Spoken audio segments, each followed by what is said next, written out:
Ormandy, we're very glad to welcome you for your solo show in Galerie Bessières. Thank you. We'd like to get to know a bit more about your work.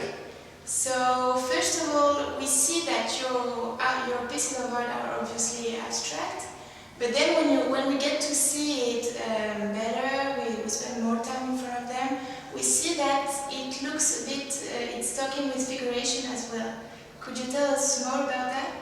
I like the play between abstraction and realism, or the play between an idea that is understandable instantly and abstraction which is completely not understandable straight away.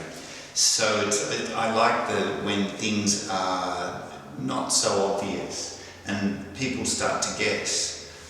They start to try and work out and understand what is going on here, what am I thinking about, why am I doing this work in this way.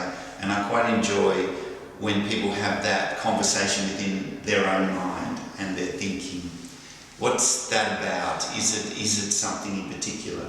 Sometimes I give a clue with the name when I name a painting. That's a slight clue.